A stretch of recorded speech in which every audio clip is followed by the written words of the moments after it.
మనం కైలాస పర్వతం గురించి విన్నాం. అది ఎవ్వరూ ఎక్కలేరని తెలుసు. కానీ హిమాలయాల్లోనే మరో శిఖరం ఉంది. దాని అందం చూస్తే కళ్ళు చెదిరిపోతాయి. కానీ దాని చరిత్ర వింటే గుండె ఆగిపోతుంది. అల్కనందా లోయపైన గర్వాల్ రాణిలా నిలబడి ఉన్న ఆ శిఖరమే నీల్కంఠ్. ప్రొఫెషనల్ క్లైంబర్స్ దీనిని ది అన్క్లైమబుల్ పీక్ అని పిలుస్తారు. ఎందుకంటే ఇక్కడ కేవలం మంచు తుఫానులు మాత్రమే లేవు. ఇక్కడ వింత శబ్దాలు వినిపిస్తాయి. మనుషులు పిచ్చివాళ్లైపోయే అరుపులు వినిపిస్తాయి. ఈ శిఖరాన్ని ఎక్కడానికి ప్రయత్నించిన వారు ఏం చూశారు? అసలు ఈ పర్వతానికి ఉన్న ఆ శాపం ఏంటి? ఈరోజు ఈ మిస్టరీని ఛేదిద్దాం. ద క్వీన్ ఆఫ్ గర్వాల్, ఒక అందమైన మృత్యువు. నీల్కంఠ శిఖరం సముద్ర మట్టానికి సుమారు 6696 మీటర్ల ఎత్తులో ఉంటుంది. బద్రీనాథ్ ఆలయానికి వెనుక భాగంలో ఒక కిరీటంలా మెరుస్తూ కనిపిస్తుంది. దీని పిరమిడ్ ఆకారం ప్రపంచంలోని అత్యంత కష్టతరమైన టెక్నికల్ క్లైంబ్స్లో ఒకటిగా గుర్తింపు పొందింది. సాధారణంగా పర్వతారోహకులు ఎవరెస్ట్ను కూడా ఎక్కేస్తారు. కానీ నీల్కంఠ దగ్గర గుచ్చేసరికి వారి కాళ్ళు వణుకుతాయి. దీనిని క్వీన్ ఆఫ్ గర్వాల్ అని పిలుస్తారు. దీని అందం ఎంత ఆకర్షణీయంగా ఉంటుందో ఇక్కడి వాతావరణం అంత భయంకరంగా మారుతుంది. క్షణాల్లో నీలి ఆకాశం నల్లగా మారిపోయి మృత్యువును ఆహ్వానిస్తుంది. చారిత్రక ఆధారాల ప్రకారం పూర్వకాలంలో ఎందరో రాజులు ఈ పర్వత శిఖరాన్ని చేరుకోవాలని ప్రయత్నించారు. కానీ అడుగు తీసి అడుగు వెయ్యలేని పరిస్థితి.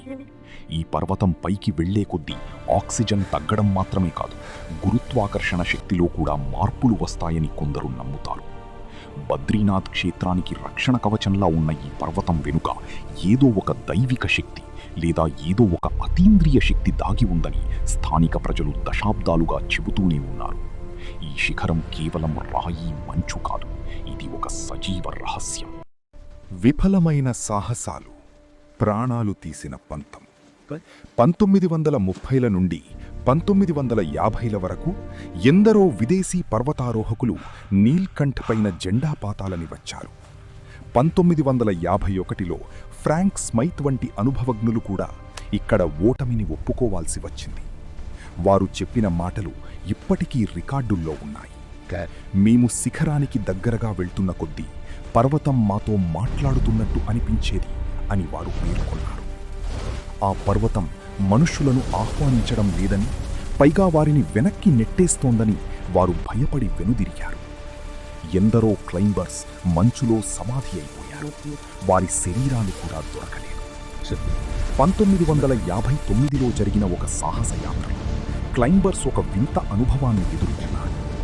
అర్ధరాత్రి సమయంలో టెంట్ల బయట భారీ అడుగుజాడలు కనిపించాయి. కానీ అక్కడ మనుషులు ఉండే అవకాశమే లేదు. పైగా ఆ అడుగుజాడలు ఏ జంతువువి కావు, అవి గాలిలోకి మాయమైపోయాయి. ఈ విఫల యాత్రలు కేవలం శారీరక అలసట వల్ల జరగలేదు, ఏదో ఒక మానసిక ఒత్తిడి వల్ల జరిగాయి. ఆ పర్వతం పైకి వెళ్లే కొద్దీ మనుషుల మెదడు పనిచెయ్యడం మానేస్తుందని, వారికి భ్రమలు కలుగుతాయని శాస్త్రవేత్తలు చెబుతున్నా అనుభవించిన వారు మాత్రం అది శాపం అని నమ్ముతారు. బద్రీనాథ్ మరియు నీలకంఠ సంబంధం. పురాణాల ప్రకారం నీలకంఠ శిఖరానికి శివుడికి అత్యంత దగ్గర సంబంధం ఉంది. సముద్ర మథనం సమయంలో హాలాహలాన్ని మింగిన పరమశివుడు ఆ గొంతు మంటను చల్లార్చుకోవడానికి ఈ ప్రాంతంలో ధ్యానం చేశాడని చెబుతారు. అందుకే దీనికి నీలకంఠ్ అనే పేరు వచ్చింది. ఈ పర్వతం బద్రీనాథ్ విష్ణుమూర్తి క్షేత్రానికి వెనుక ఉండి ఆ క్షేత్రానికి కావలిగా ఉంటుంది. భక్తుల నమ్మకం ప్రకారం ఈ శిఖరంపైకి ఎక్కడమంటే దేవుడి ఏకాంతాన్ని భంగపరచడమే. అందుకే ఇక్కడ అడుగుపెట్టిన వారు క్షేమంగా తిరిగిరారు. గర్వాల్ రాజ్య రాజులు కూడా ఈ పర్వతం వైపు వెళ్లడానికి సాహసించేవారు కాదు. పురాతన తాళపత్ర గ్రంథాల్లో ఈ పర్వతంపై దేవతలు సంచరిస్తారని, అక్కడ మానవులకు ప్రవేశం లేదని స్పష్టంగా రాసి ఉంది. ఎవరైనా బలం చూపి పైకి వెళ్లాలని చూస్తే ఆ పర్వతం తన రూపాన్ని మార్చుకుంటుందని కథలు ఉన్నాయి. అంటే దారి మాయమైపోవడం లేదా అకస్మాత్తుగా మంచుకొండలు విరిగిపడటం వంటివి జరుగుతాయి. ఇది కేవలం ప్రకృతి వైపరీత్యం కాదు, అది ఒక హెచ్చరిక అని స్థానికులు నమ్ముతారు. ఆ అంతు చిక్కని శబ్దాలు, ఎవరా అరుస్తున్నది? నీల్కంఠ్ శిఖరం దగ్గర రాత్రివేళల్లో వినబడే శబ్దాలు అత్యంత భయంకరమైనవి. చాలామంది పర్వతారోహకులు రిపోర్ట్ చేసిన విషయమేంటంటే గాలి శబ్దం మధ్యలో ఎవరో గట్టిగా అరుస్తున్నట్టు, గంటలు మోగుతున్నట్టు వినిపిస్తుందట. సాధారణంగా గాలి మంచుకొండల మధ్య నుంచి వీచినప్పుడు కొన్ని శబ్దాలు వస్తాయి, కానీ ఇవి మనుషులు చేసే శబ్దాల్లా ఉంటాయని వారు ప్రమాణం చేసి చెబుతారు. ఈ శబ్దాలు విన్న చాలామంది తమ మానసిక సమతుల్యతను కోల్పోయి తప్పుడు దారుల్లోకి వెళ్లి ప్రాణాలు పోగొట్టుకున్నారు. కొందరు క్లైంబర్స్ తమ డైరీలలో రాసుకున్న ప్రకారం వారు శిఖరంపైకి వెళ్తున్నప్పుడు వెనక నుండి ఎవరో పిలుస్తున్నట్టు అనిపించేదట. వెనక్కి తిరిగి చూస్తే ఎవరూ ఉండరు. ఈ వింత శబ్దాల వెనక ఉన్న సైన్స్ ఏంటో ఎవరికీ తెలియదు. కొందరు ఇది ఇన్ఫ్రాసోనిక్ సౌండ్స్ వల్ల కలిగే భ్రమ అని అంటారు, కానీ ఆధ్యాత్మికవాదులు మాత్రం అది అక్కడ తపస్సు చేసుకునే సిద్ధుల మంత్రోచ్చారణ అని నమ్ముతారు. ఏది ఏమైనా ఆ శబ్దాలు ఒక్కసారి వింటే జీవితాంతం ఆ భయం నుండి బయటపడలేరు. 1974 భారత సైన్యం సాధించిన ఘనత. దశాబ్దాల విఫల ప్రయత్నాల తర్వాత 1974లో Indo Tibetan border police ITBP బృందం ఈ శిఖరాన్ని అధిరోహించింది. అయితే ఇది చాలా వివాదాస్పదంగా మారింది. వారు శిఖరం అంచు వరకు వెళ్లారు, కానీ అక్కడ వారు చూసిన దృశ్యాలు వారిని దిగ్భ్రాంతికి గురిచేశాయి. పైన గాలి వేగం ఊహించలేనంత ఎక్కువగా ఉంది. శిఖరం కొనపైన నిలబడటం అసాధ్యం అని వారు చెప్పారు. వారు విజయవంతమయ్యారని ప్రపంచానికి చెప్పినా ఆ ప్రయాణంలో వారు ఎదుర్కొన్న భయానక పరిస్థితులు ఇప్పటికీ ఒక రహస్యమే. ఈ యాత్రలో పాల్గొన్న కొందరు సభ్యులు తర్వాత కాలంలో మాట్లాడుతూ శిఖరంపైన తాము కొన్ని కాంతిపుంజాలను చూశామని చెప్పారు. ఆ ఎద్దులో ఎలాంటి విద్యుత్ లేదా లైట్లు ఉండే అవకాశం లేదు. మరి ఆ వెలుగు ఎక్కడి నుండి వచ్చింది? భారత సైన్యం ఈ శిఖరాన్ని ఎక్కిన తర్వాత కూడా నీలకంఠ్ తన రహస్యాలను పూర్తిగా వెల్లడించలేదు. ఇప్పటికీ ప్రపంచంలోని టాప్ క్లైంబర్స్ ఈ పర్వతాన్ని అత్యంత ప్రమాదకరమైన జాబితాలోనే ఉంచుతారు. నీల్కంఠ్ శాపం, ప్రాణాలు తీసే ప్రకృతి. ఈ శిఖరాన్ని ఎక్కడానికి ప్రయత్నించిన వారిపై ఒక శాపముందని స్థానిక కథనాలు చెబుతున్నాయి. ముఖ్యంగా అపవిత్రమైన మనసుతో లేదా అహంకారంతో వెళ్లేవారు తిరిగి రారని అంటారు. గతంలో ఒక విదేశీ బృందం ఈ పర్వతంపైకి వెళ్ళినప్పుడు వారికి పర్వతం పైభాగంలో రక్తం రంగులో ఉన్న మంచు కనిపించిందని వార్తలొచ్చాయి. అది మంచులో ఉండే ఒక రకమైన ఆల్గే అని సైన్స్ చెబుతున్నా ఆ రంగు చూసిన వెంటనే ఆ బృందం భయంతో వెనక్కి వచ్చేసింది.